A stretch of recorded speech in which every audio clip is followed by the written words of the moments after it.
Alléluia. Je vous salue dans le nom puissant de Jésus-Christ de Nazareth. Je m'appelle Samuel Eli, le prophète.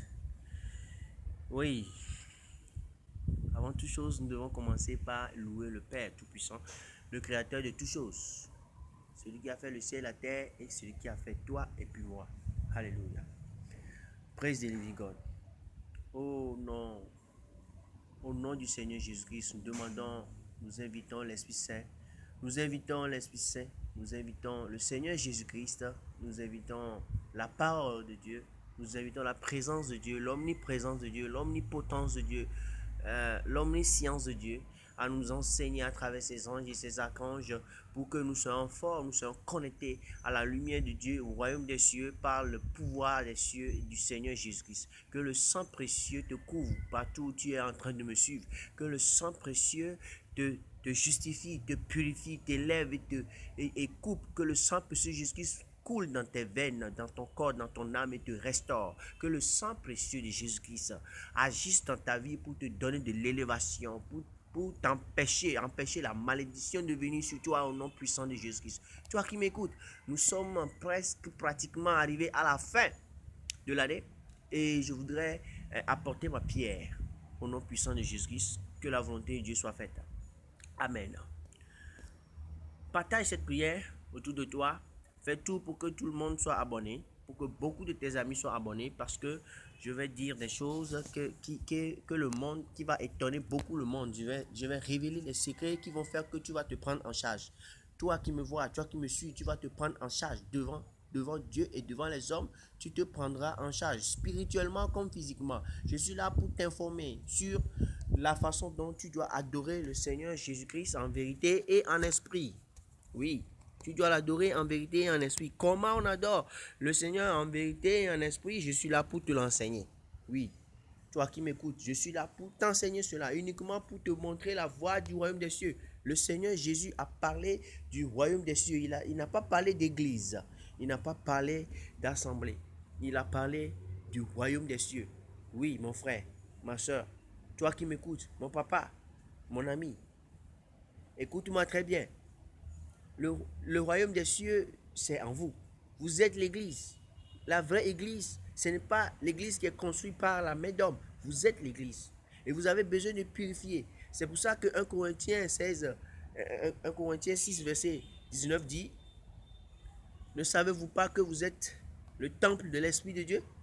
L'Esprit de Dieu habite en vous. Que votre corps ne vous appartienne plus. Voilà comment Romains 12, tout le Romains 12 nous incite. Il nous incite et nous incite à offrir nos corps, nos âmes et nos esprits comme un sacrifice saint, vivant, et que cela soit agréable au Père, agréable au Seigneur Jésus-Christ. On nous a appelés à être nés de nouveau. Comment est-ce qu'on est né de nouveau? Nicodème demandait à Jésus-Christ s'il fallait rentrer encore dans le ventre de sa mère pour être né. C'est pas ça. Jésus-Christ parlait en parabole, il parlait avec la spiritualité. Nous sommes là.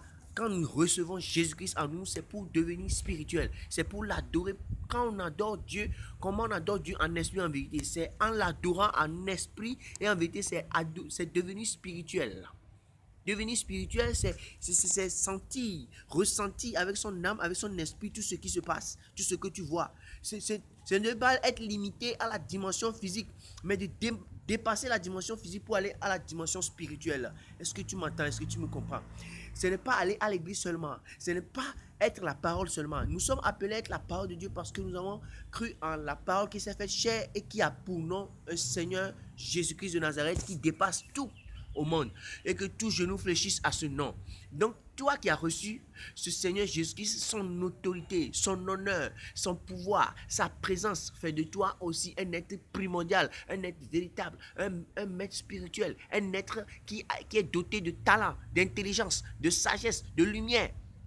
Un être spirituel, d'amour divin, de pouvoir divin, de puissance divine. C'est de ça que je suis venu pour te parler. Si tu t'abonnes à ma chaîne, tu verras la suite. Je vous ouvrirai les yeux, les esprits sur beaucoup de choses. Et vous comprendrez mieux les écrits bibliques. Les écrits bibliques sont tous pratiques. C'est pratique. Il faut savoir pratiquer la Bible. Quand on dit dans Josué 1, verset 8,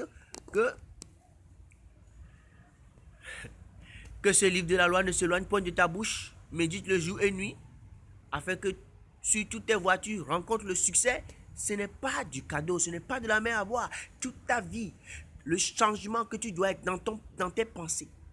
Tu dois ramener tes pensées captives à l'obéissance du Christ. Tu dois toujours te poser la question, est-ce que la parole de Dieu que je lis, est-ce que c'est conforme à ma vie? Est-ce que ma vie est conforme à cette parole? Est-ce que ma vie ressemble à ce que je dis? Voilà ce qu'il est question de faire. Tu es béni, toi qui m'écoutes. Que le sang de Jésus te couvre.